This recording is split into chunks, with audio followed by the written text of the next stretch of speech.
Mula significa a raiz, Dhara, que está fixo, né?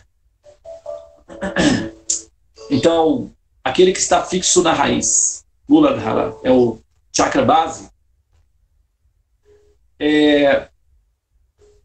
Enquanto nós vivemos a ilusão das nossas existências relativas, nós temos que enfrentar 3 obstáculos que são chamados bálticas, ou obstáculos que produzem sofrimentos, como, por exemplo, a Adhyatmika Bhautika. Atma significa mente e também corpo. Então, são os sofrimentos causados pela mente e pelo corpo, né? Vocês vejam que para conseguir manter a mente focada durante 15 minutos num único ponto, o trabalho que dá, né? E o corpo também cria dificuldades. Então, pode ser que sinta dores, pode ser que sinta baixa pressão, ou dê desarranjos nos intestinos, ou então algum outro tipo de dificuldade que é dor de cabeça, não é? Que, assim, eventualmente terá que ser superado para se manter fixo a Adidevika Klesha, que são as misérias ou sofrimentos causados pela natureza ou por outras, pelas entidades vivas, né? Que na forma de barulhos, na forma de, enfim, insetos e perturbações externas que atrapalham a nossa concentração e a nossa, enfim, a nossa absorção. Então, são 3 obstáculos que normalmente se apresentam e que devem ser superados durante o nosso processo da meditação em si. Afora isso, se a gente coloca, por exemplo, em termos da vida, de um modo geral, esses 3 princípios vão aparecer na sua escala macro, né? No mosaico maior, a gente vai ver esses 3 fatores criando os obstáculos pelos quais nós deveremos passar antes que possamos alcançar algum equilíbrio que vai, assim, nos dar condições de realmente começar a pensar nos temas mais complexos da existência. Não é? Como, por exemplo, se você quer viajar até a Índia, a primeira etapa é chegar até um porto, né? Pode ser um porto de navios, pode ser um aeroporto, mas a primeira etapa é chegar até o aeroporto, né? Ou o porto, que é uma plataforma de lançamento. E aí, a partir daí, então, você pode se lançar para uma outra região, que no caso seria a Índia, né? Então, veja bem, ou qualquer outra parte do mundo, os assuntos mais profundos e complexos da existência, eles são alcançados ou são entendidos somente depois que nós alcançamos, dentro dos Vedas é descrito como Sattva Guna, ou seja, o modo da bondade. Existem 3 modos da natureza, conhecidos como Tamaguna, Rajaguna e Sattva Guna. Tamas significa a escuridão, e Raja significa a paixão, né, a intensidade, e Sattva significa a suavidade, a leveza, a bondade. Então nós temos ignorância, paixão e bondade. Os assuntos que são transcendentais só podem ser assimilados apropriadamente depois que o jogador, não é, ou a alma, chega à plataforma do modo da bondade.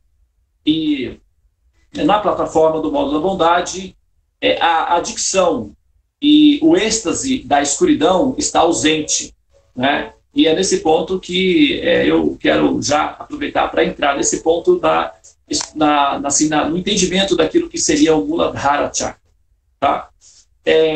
Como vocês sabem, nós estamos analisando os 7 chakras principais, são 12 no total, mas nós vamos fixar a princípio nos 7 chakras que são os mais conhecidos. E esse chakra, que é o Muladhara Chakra, é o chakra raiz base. Então, ele fica ali ele é um receptor de sinais, na verdade ele é é como se fosse uma incubadora, né? Então a consciência fica aprisionada ou fica retida nessa fase, até que então ela se sature desse ambiente e anseie por uma situação superior, então ela é empurrada para cima para o próximo chakra, que eu não vou entrar agora nesse ponto. Então, o Muladhara Chakra, ele fica ali entre a região do cóccix, não é? E rege sobre, por exemplo, os órgãos sexuais, né? No zodíaco natural, né, quando nós fazemos o mapa astral de uma pessoa, a casa 8 é a casa que rege sobre os órgãos sexuais.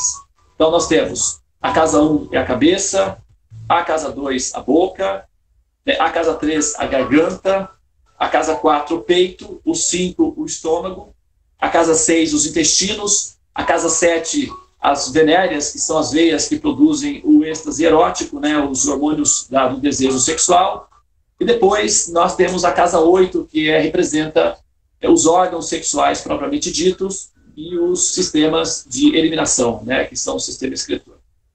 Então, agora, essa área do corpo é a área que mais fica, por assim dizer, oculta, né? Ela fica coberta. Normalmente, né, a não ser em praias de nudismo, mesmo nas praias, por exemplo, essa parte do corpo é uma parte que permanece coberta, por mais que ela fique exposta, o corpo fique exposto, essa parte é a parte mais coberta do corpo. E normalmente é a parte que permanece mais coberta do corpo. Então é a parte que menos recebe luz, né, do corpo de modo geral. Então, onde você tem aí um princípio que predomina a ausência de luz, você tem automaticamente a predominância da escuridão. E na escuridão, a capacidade de ver ou a capacidade de lidar com os objetos que são, assim, o princípio de percepção fica mais limitado. Né? A escuridão não permite o movimento que se poderia ter no ambiente iluminado. Então, esse ambiente é um ambiente de escuridão, na verdade. O Muladhara Chakra, a raiz, por exemplo, ela fica embaixo da terra. E nesse ponto ela recebe pouca luz do sol, então ela está no escuro.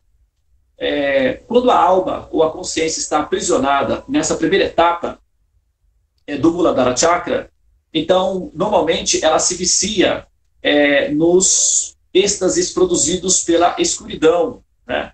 E isso é o que se chama de Tama Guna, ou o modo da ignorância, o modo da escuridão, tá? E todos os elementos que estão relacionados com a ignorância são observados no Muladhara Chakra.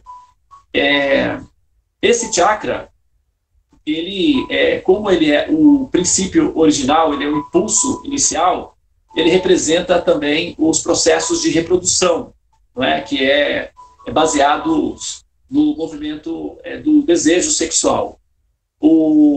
Nós sabemos, né, por estudos científicos, e também essa informação já está prevista dentro dos Vedas, que o impulso sexual é, de fato, a força motriz que movimenta, não toda a estrutura de progresso social e tecnológico, né, na medida em que as coisas vão sendo produzidas para melhorar ou aperfeiçoar o desfrute da sensualidade e do prazer. Então, eu não estou fazendo aqui uma crítica negativa em relação a esse ponto, eu só estou fazendo uma observação de como é que se dão os fenômenos, né?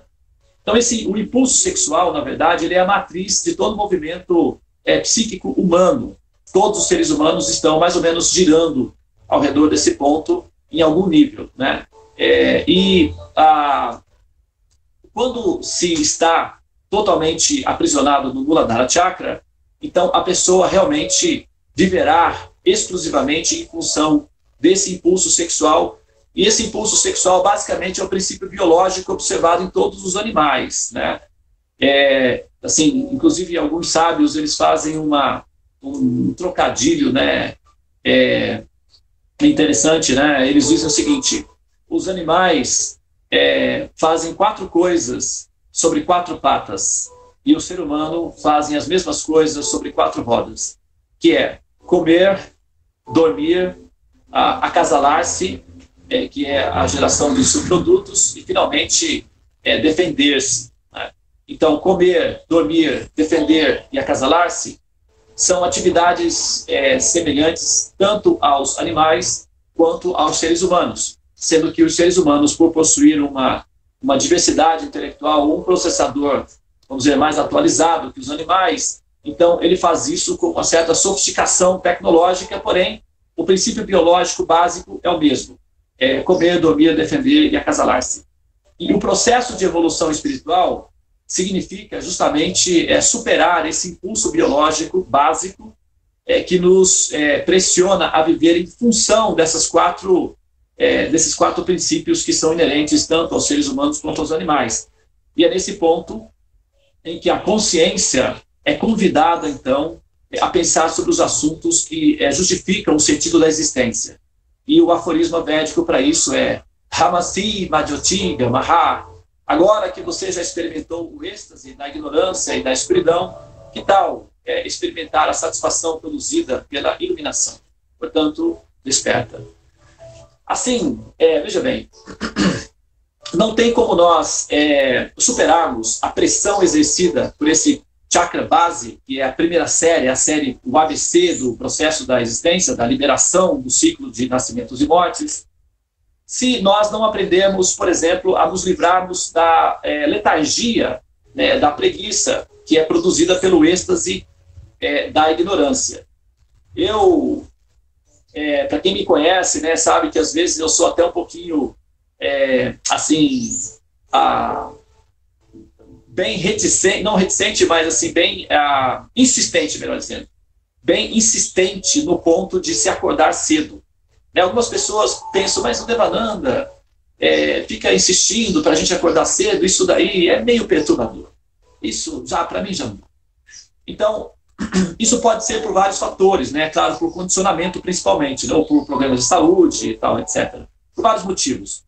Mas, normalmente, aqueles que têm condições saudáveis, naturais, que estão de posse da sua saúde física, possivelmente a dificuldade de acordar cedo se deve ao condicionamento do Muladhara Chakra, que produz o êxtase da ignorância. Quando se está dormindo, é um estado de semicoma. Então, a pessoa está mais ou menos em estado de coma. E no estado de coma, é como se a pessoa estivesse embriagada ou intoxicada, né, bêbada. Ela não tem condições de tomar decisões sóbrias. Né? Nessa situação, ela pode eventualmente sofrer acidentes. Né? Uma pessoa que dirige um carro bêbado, não é? Ou uma pessoa que está sonâmbula, alguém que está desmaiado, não está de posse da sua própria segurança. Então, aquelas pessoas que não estão de posse do controle mental ao ponto de sacrificar-se no sentido de entender a importância de despertar pela manhã, no momento do sol nascer, essas pessoas, elas não estão conseguindo, na verdade, superar a primeira etapa do Muladhara Chakra, que é a pressão produzida pelo êxtase, que é gerado pelo modo da escuridão. Então, a pessoa decide, não é, permanecer em estado de coma, e essa decisão não é uma decisão consciente, é uma decisão no sentido de voluntária, é uma decisão condicionada, porque não é o estado natural da alma nascer e morrer constantemente, isso é artificial. O estado natural é ela ser um princípio contínuo, eterno. E o aprisionamento do Muladhara Chakra obriga o ser a nascer e morrer constantemente. Como nós sabemos que é preciso chegar ao modo da bondade para se começar a entender os pontos mais complexos da existência, então a primeira etapa do processo de autorrealização do ponto de vista profissional, isso não é necessariamente do ponto de vista de religião, é que nós precisamos primeiro aprender a acordar cedo pela manhã com predisposição mental, com saúde mental. Não pode ser apenas um acordar arrastado, sofrido. Essa fase é uma fase que tem que ser superada. O processo de despertar deve ser um processo agradável, um processo saudável, feliz, e ao mesmo tempo um processo que produz satisfação. Leva tempo, demora um pouco, mas é importante alcançar esse nível, porque o modo da bondade, ou o modo superior, assim, o ser experimenta a satisfação com a luz, né? Se nós observarmos, por exemplo, os animais que estão acostumados com lugares escuros, por exemplo, a luz os incomoda e eles sofrem diante da luz. E a nossa mente, acostumada ao Muladhara Chakra, costuma sentir uma certa repulsa, né, aos processos em que ela, então, é convidada a sair da ignorância e absorver-se na luz. Esse processo de acordar pela manhã, sentar-se e meditar, acredite, é um grande passo na evolução humana, apesar de que pode parecer simples, mas é um grande passo na evolução humana, tá? Muito bem, pessoal. Eu vou, então, encerrar aqui a minha fala. Se alguém tiver, assim, se alguém quiser comentar alguma coisa, fazer alguma pergunta, e as pessoas que precisarem sair também podem ficar à vontade, tá? Assim que terminar o mantra, aqueles que precisarem sair, não precisam, assim, se despedir, vocês podem ficar à vontade e podem retirar-se, tá? Se tiver compromissos, etc. Depois do mantra, nós vamos sempre fazer esse bate-papo aí filosófico para entender o que nós estamos fazendo, porque é importante estar consciente daquilo que se está fazendo.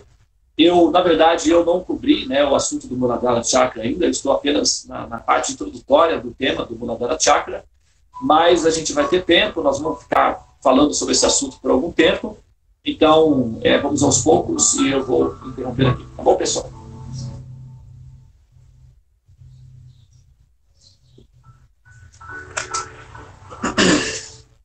Alguma pergunta?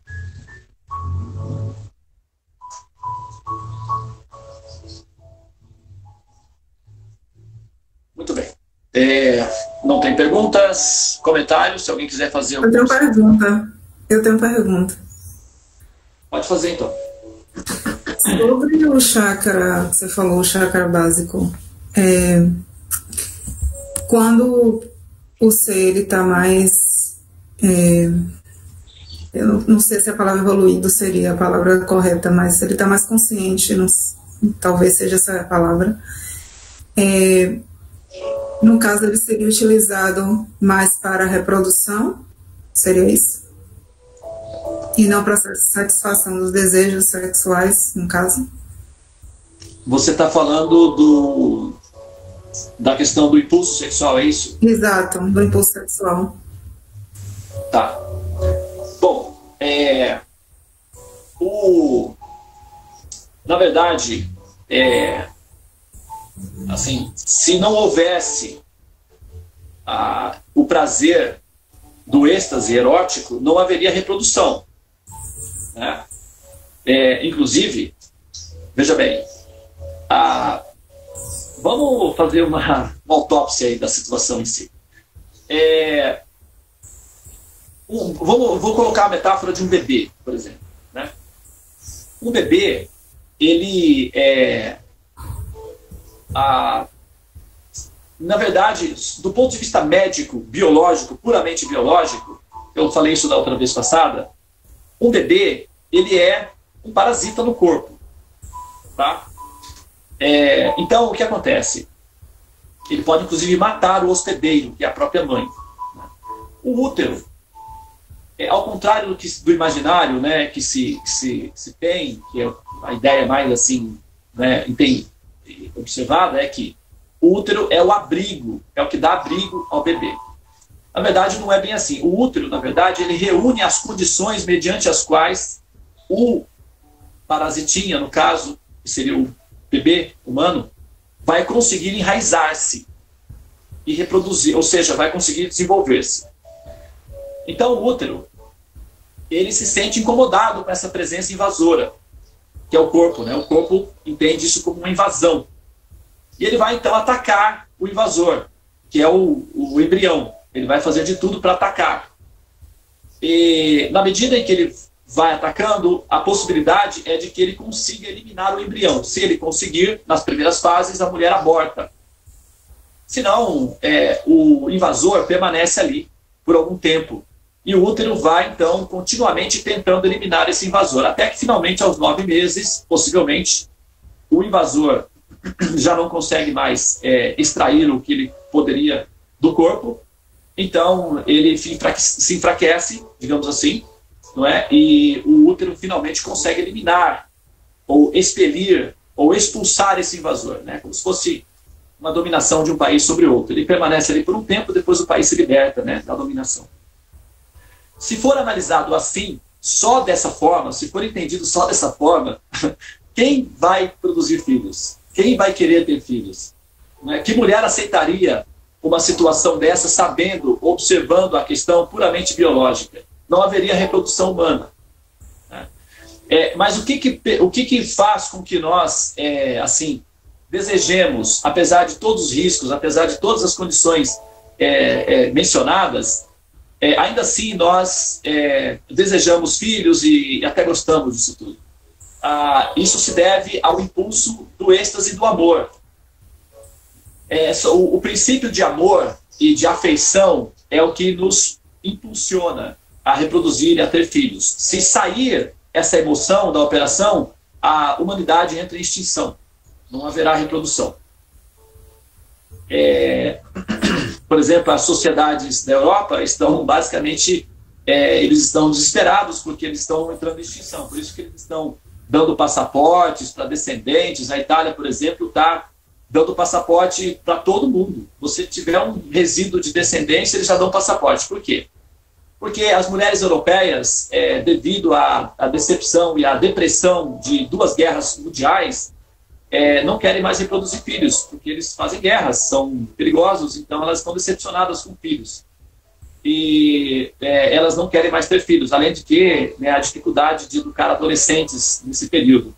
Então, são países inteiros que estão entrando em extinção dentro de 100 a 200 anos. E os países asiáticos, os povos asiáticos, árabes e latinos, estão recompondo essa sociedade que está se desfazendo. E por isso eles estão dando passaporte à torta e à direita. Portugal, a Alemanha, a Itália, eles estão oferecendo passaportes para quase todo mundo que tem alguma descendência, né? Para repor e recompor a sociedade. Mas isso é um outro fato. A questão é a seguinte, só para a gente focar aqui, é que, na verdade, quando você tem uma observação muito crua, quando o princípio de amor, ou a emoção, a fantasia do amor sai do ar, a reprodução desaparece. Né? Como as mulheres europeias estão deprimidas de ver os seus filhos fazerem guerras, eles são dados à guerra, os europeus produziram as 2 guerras mundiais. Então, as mães europeias estão deprimidas, decepcionadas, né? E elas, o reflexo disso agora, também os desenvolvimentos, e, enfim, as liberdades, etc. Mas, basicamente, é uma depressão do útero maternal das mães europeias que está produzindo essa carência de filhos, né, europeus. E isso se deu em função do desencanto produzido pelas 2 guerras mundiais, né? Inclusive, se vocês observarem que até a década de 70 aqui no Brasil, tudo era muito colorido. Carona, posso ter um copo de água, por favor? Tudo era muito colorido. Os carros eram coloridos.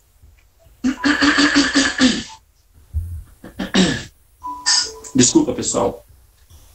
As geladeiras eram coloridas, os telefones eram coloridos, as roupas eram muito coloridas, as casas eram coloridas. Tudo era muito colorido.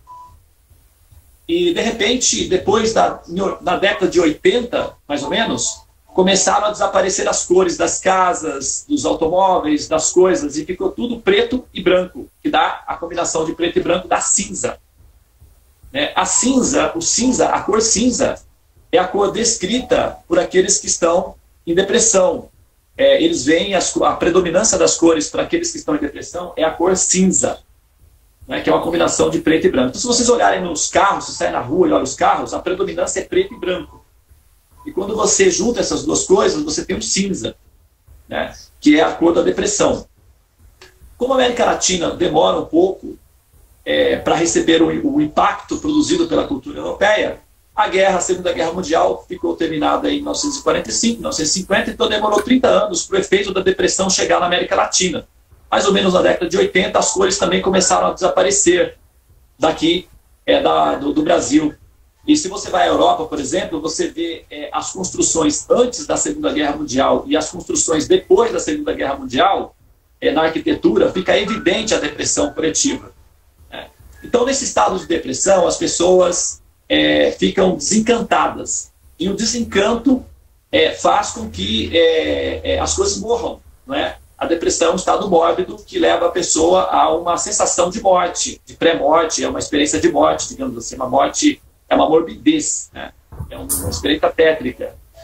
E a ausência do encanto é que produz essa situação. Então, se você, por exemplo, pensar em termos do impulso erótico ou da vida sexual apenas por reprodução, isso vai levar a humanidade certamente à extinção, né? Porque não há reprodução sem o êxtase erótico. É claro que se pode pensar em termos, por exemplo, da importância que tem, digamos, atrair uma alma com uma natureza divina, uma natureza superior, quando se vai pensar em ter filhos, né? Isso é extremamente importante. Mas, de fato, aquilo que nos estimula, aquilo que nos movimenta para a vida sexual é o prazer que a atividade sexual em si produz. Se isso sair da operação, não há reprodução. Por isso que os yogis, por exemplo, quando eles entendem de maneira objetiva o princípio, se você vai ter um relacionamento sexual apenas para reproduzir, isso é extremamente, digamos assim, doloroso, uma experiência muito desconfortável para quem está de posse exclusivamente desse conceito. Então, ele decide por não ter relação sexual, porque a consequência de você ter um relacionamento sexual e depois você ter filhos para reprodução, com ideia de reprodução, a dificuldade que é educar um filho, cuidar deles, alimentá-los, é um investimento 100% garantido que não vai ter retorno financeiro, né? Um filho é um investimento que você faz por 30 anos. Agora, como o período de vida aumentou, então eles amadurecem mais tarde. Então é muito comum filhos com 25 anos em casa jogando videogame, dependendo dos pais. E os pais estão apavorados com isso, porque eles não se tornam emancipados, não é? Eles demoram para amadurecer e eles permanecem adolescentes agora até os 25 anos. Isso é uma situação totalmente assim assustadora para os pais, né, da geração, e eles não sabem como resolver essa situação porque eles estão vivendo mais, então eles começam a amadurecer mais tarde. E educar um filho ou investir no filho é um investimento que você faz por 25, às vezes 30 anos, e o retorno financeiro disso daí é praticamente assim, você não pode contar com retorno financeiro nenhum. Então, do ponto de vista do investimento, se fosse um economista, por exemplo, ele diria: você não pode investir numa empresa que você vai fazer investimento durante 25 ou 30 anos e você não vai ter garantia nenhuma de retorno. Um economista não aconselharia isso. Então, apenas o conceito da ideia de reprodução levará, de fato, né, a humanidade à extinção, porque não tem nenhum estímulo do ponto de vista prático para você simplesmente pensar em termos de reprodução. É um investimento longo, sem retorno. As ansiedades que isso produz em termos do desgaste emocional para educar um adolescente, quem é pai sabe que os adolescentes costumam ser muitas vezes cruéis, né? Tirânicos, e eles ainda têm uma técnica muito inteligente, que é a técnica do vitimismo. Então eles se colocam na posição da vítima e agem como verdadeiros tiranos. Então é onde os pais precisam educar e libertá-los dessa condição decadente, e eles se posicionam como senhores da autoridade da consciência e tiranizam, né? E muitos casais se separam quando os filhos ficam adolescentes, porque eles são realmente, em alguns momentos, eles podem ser realmente destrutivos, porque eles estão aprendendo a lidar com a realidade, e é muito sofrido para os pais lidar com adolescentes, né? Então, quando os pais começam a perceber a dificuldade que é mantê-los, alimentá-los e educá-los, as próximas gerações começam a repensar a ideia de ter mais do que 2 filhos. Então é natural que eles parem no primeiro filho. Raramente 2. É muito difícil você ver hoje em dia famílias com 3 filhos, né? Ou 4, por exemplo. Normalmente, assim, já é uma coisa mais difícil. Por quê?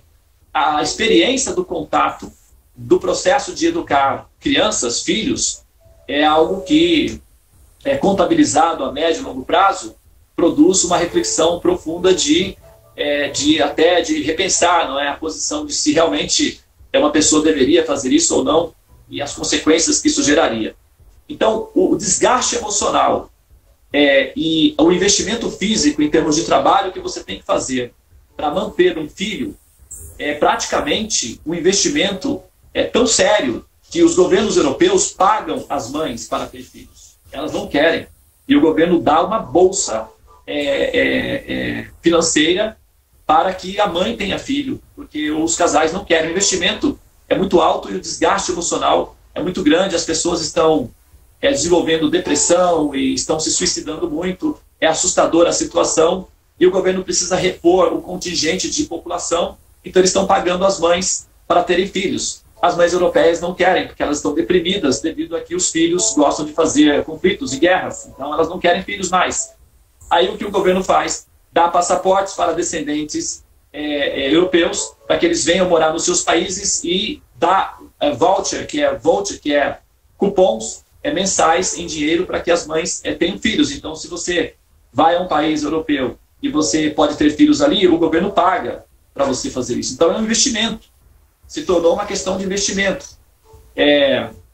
E essa questão de investimento se deve muito às questões pragmáticas e também, evidentemente, à ausência do princípio de amor, que é causado como consequência da depressão produzida pelo comportamento bélico do ser humano, né, da violência humana. Né? O mundo está violento, está tudo muito complicado, então é melhor não ter filhos. Essa é a conclusão, né, que as pessoas chegam.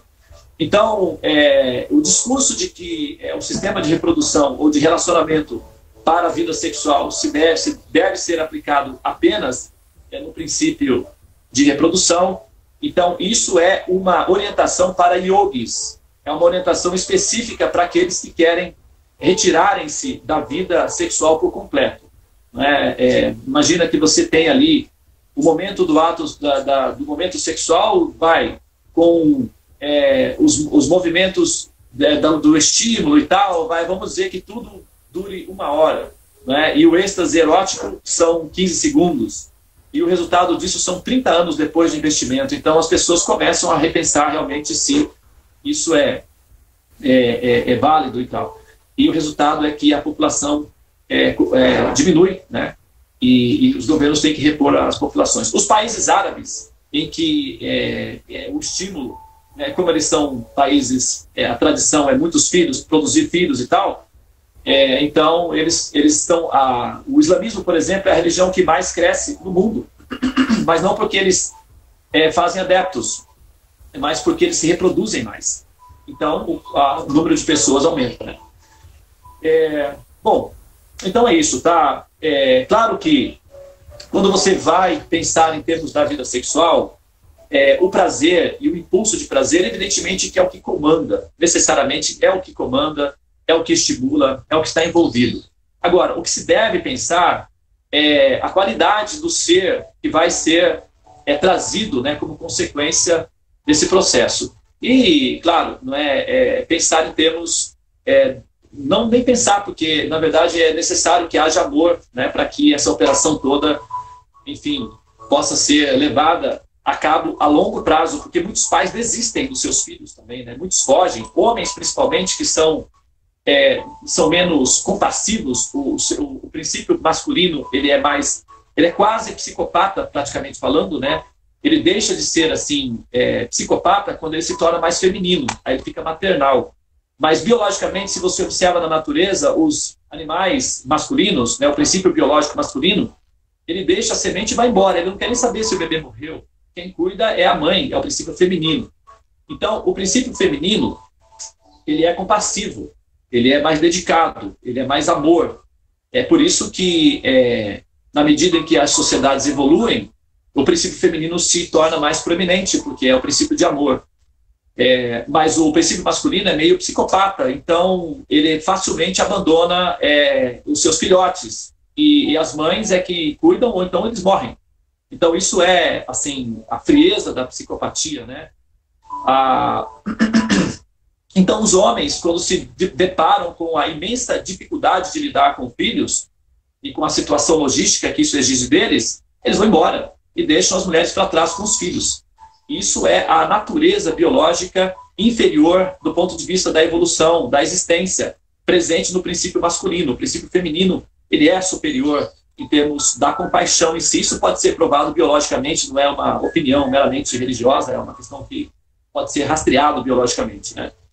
Mas os homens que estão evoluídos, eles se tornam maternais, né, na verdade. E esses são os que conseguem dar conta da responsabilidade de educar e cuidar dos filhos. Então, o processo envolve, basicamente, amor, né? O conceito principal é o amor que tem que estar envolvido, do contrário, não acredito que funcione muito bem, não.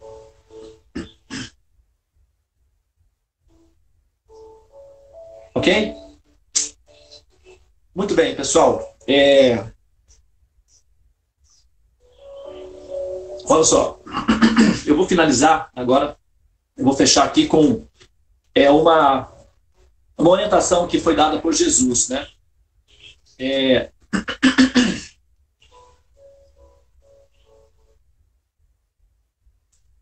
Uma vez...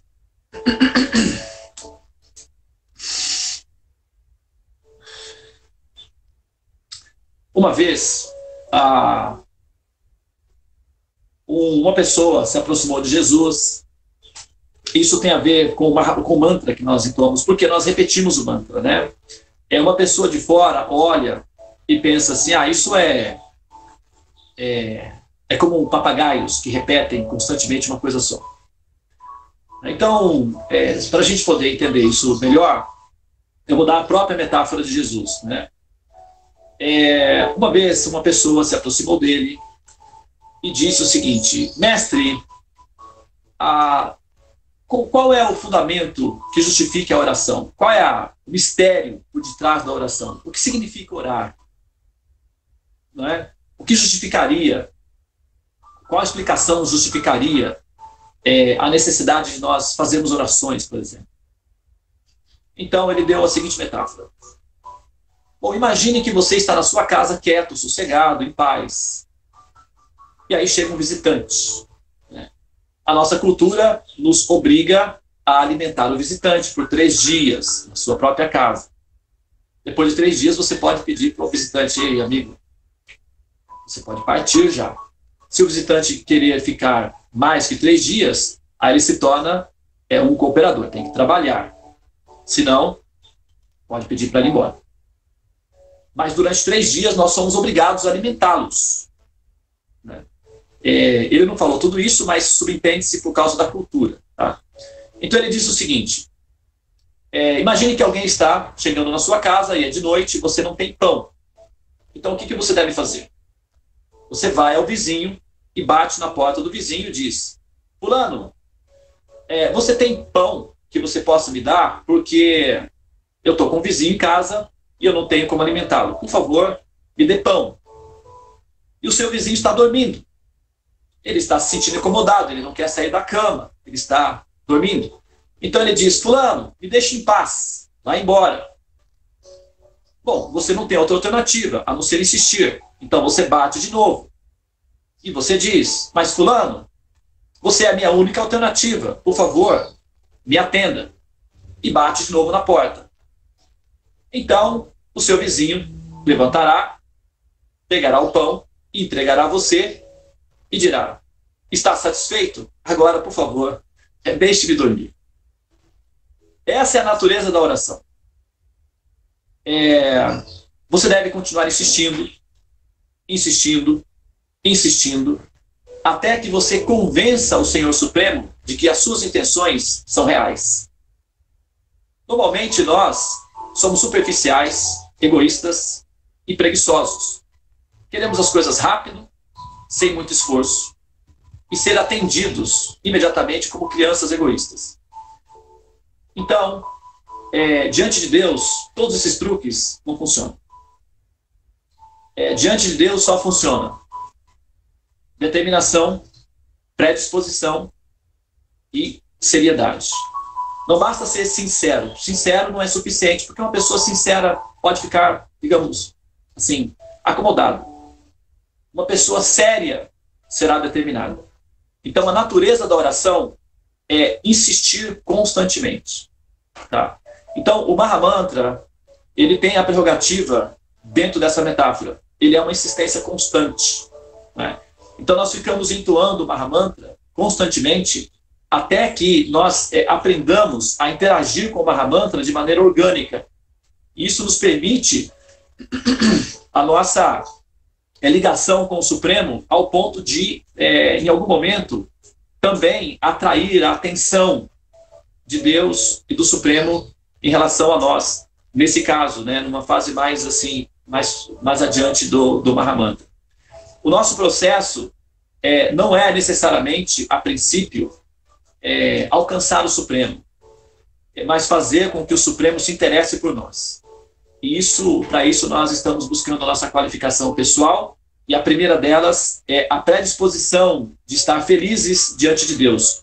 E Deus é representado pela luz, e o sol é o representante de Deus. Portanto, a predisposição e a alegria de estar diante do sol no momento em que ele está aparecendo indicará a nossa predisposição sincera de estar diante de Deus no momento em que ele está se predispondo a estar disponível. Isso é o que nós devemos fazer. Tá? Muito bem, pessoal, eu acho que tá bom por hoje, né? Nós nos veremos, então, amanhã, né, nesse mesmo horário, né? E nós vamos dar continuidade aqui nesse nosso programa. Eu vou continuar falando sobre o Muladhara Chakra, até nós esgotarmos todos os fatores relacionados a ele, tá bem? Então, tenham um bom dia, né, a todos vocês. Aproveitem bem o dia, carpe diem, né, aproveite bem o dia, viva, né, como se não houvesse amanhã. E amem, né, profundamente a experiência de existir, porque viver dá prazer. Muito bem. Hare Krishna, Krishna Krishna, Hare Hare, Hare Rama, Rama Rama, Hare Hare. Ó energia suprema de amor divina, eleva-me, envolve-me, protege-me. Hare Krishna.